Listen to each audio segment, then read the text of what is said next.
Okay hey all right and welcome to all structure of atom revision series चल रही है Uttarakhand one दरोगा exam की। और ये लास्ट हमारा चैप्टर है रिवीजन का क्लास नाइन्थ से रिस्पेक्ट में हिंदी इंग्लिश दोनों में ही रहेगा। कहने का मतलब जिसमें भी हाईलाइटेड चीज़ें हैं सिर्फ वही हम डिस्कस करेंगे। दोनों को मैं सरल भाषा में समझाते हुए जाऊंगा। चलिए सबसे पहले इस चैप्टर से शुरू करते हैं हम 1900 से।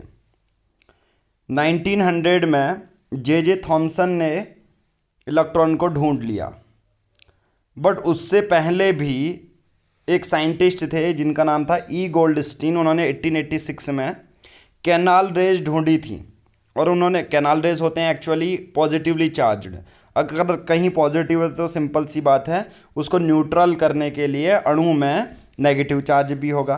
तो by the time 1900 J Thomson को क्रेडिट दे दिया गया कि उन्होंने इलेक्ट्रॉन खोज ही लिया है। ठीक है, अब हम करते हैं, देखो कोई भी एक अणु है तो यहाँ पर बीच बीच में इलेक्ट्रॉन है और यहाँ न्यूक्लियस है, पॉजिटिव चार्ज हो जाएगा। तो प्रोटॉन जो होता है वो 200 गुना ज़्यादा उसका भार होता है एज़ कम्पेयर टू इलेक्ट्रॉन। ये भी चीज़ आपको याद रखनी है। जे थॉमसन पहला ऐसा साइंटिस्ट था जिसने एटम्स के बारे में बताया था कि एटम कुछ इस तरह का दिखता होगा। तभी 1900 में इलेक्ट्रॉन भी क्रेडिट दे दिया गया। जे थॉमसन ने ये कहा कि जैसे वाटरमेलन में सीड्स होते हैं ना, वो तो इलेक्ट्रॉन है, जो बीच में खाली स्पेस है और बीच का जो सेंटर वाला है उसमें न्यूक्लियस है, न्यूट्रॉन जनरली।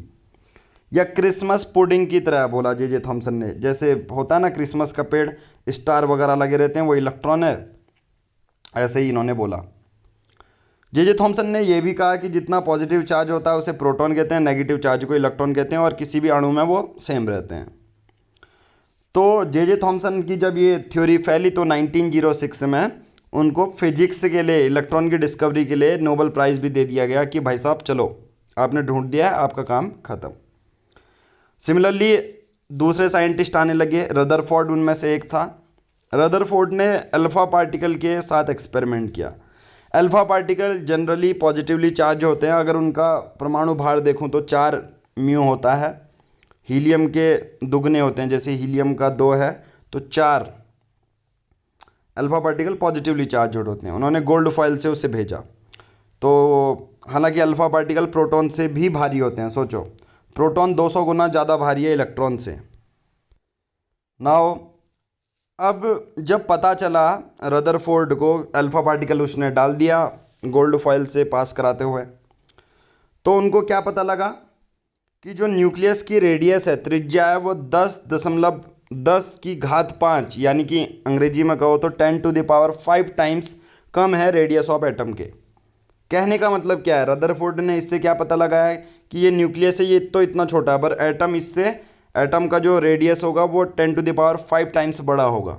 ठीक है, कहने का मतलब अगर सिंपल भाषा में ये छोटा एटम है, अगर ये 1 सेंटीमीटर है तो ये पूरा यहाँ से यहाँ तक 5 सेंटीमीटर एटॉमिक रेडियस होगा। क्लियर, उसका 5 गुना होगा। तो ऐसा रदरफोर्ड ने एक्सपेरिमेंट में चेक किया, राइट।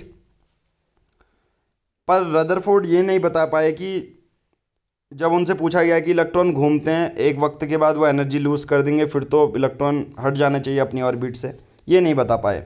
उसके लिए एक तगड़े बंदे आए, तगड़े साइंटिस्ट आए, नील्स बोर। और 1922 में, देखो 1906 में जे थॉमसन को मिल गया, 1922 में नील्स बोर्स को मिलने वाला है नोबेल प्राइज़, मिल चुका है। अब उन्होंने ये बोला कि कुछ खास ही ऑर्बिट ऐसे होते हैं जिनमें इलेक्ट्रॉन जो है रोटेट करते हैं। फिर है न्यूट्रॉन के बारे में 1932 जेम्स चैडविक जिनको बोला जाता है, उन्होंने खोज दिया न्यूट्रॉन। उन्होंने बोला कि इसमें कोई चार्ज नहीं होता है, बस इसका जो भार है प्रोटॉन के बराबर होता है। ठीक है, तो सिंपल सी बात है, किसी भी एटम का भार प्रोटॉन प्लस न्यूट्रॉन इसलिए गिना जाता है।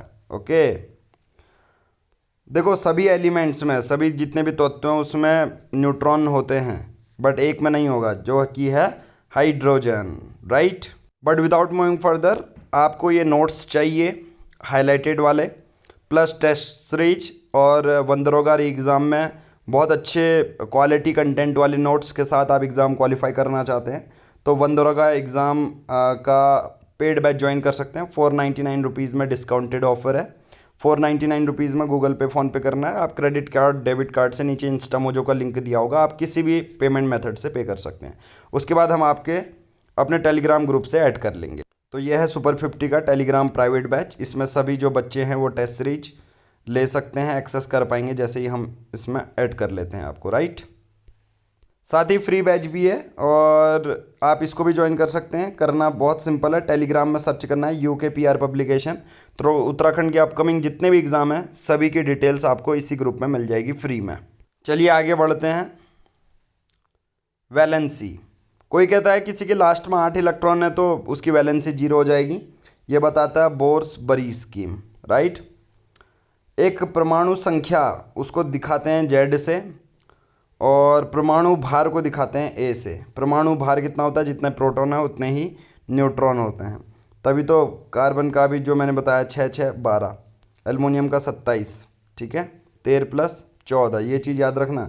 एल्युमिनियम का 13 प्रोटॉन होते हैं बट न्यूट्रॉन कितने हैं, 14 हैं। आइसोटोप्स क्या होते हैं, देखो परमाणु संख्या 1 1 होना पर परमाणु भार बदलना 2 3, या हाइड्रोजन के हैं 1H1 1H2 1H3, ठीक है।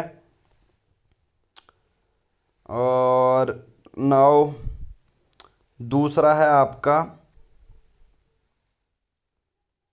दूसरा देखिए क्लोरीन का 35.5 होता है, ठीक है। नाउ आइसोबार दूसरा है कि परमाणु भार जो है वो तो सेम है, जैसे 40 है, आर्गन का भी 40 होता है, कैल्शियम का भी 40 होता है, बट कैल्शियम का तो इन्हीं को क्या कहते हैं, आइसोबार, कि परमाणु भार तो सेम है पर परमाणु संख्या अलग है। कैल्शियम का 20 होता है, आर्गन का 18, बट दोनों का 40 होता है परमाणु भार, तो इसे आइसोबार कहते हैं। वहीं दूसरी ओर 1H1 परमाणु संख्या सेम है, भार अलग है, तो उसे आइसोटोप्स कहते हैं। तो देखिए ये भी हमारा चैप्टर खत्म हो चुका है NCERT बेस्ड। आज की इस वीडियो में इतना ही करेंगे। Thank you, have a nice day.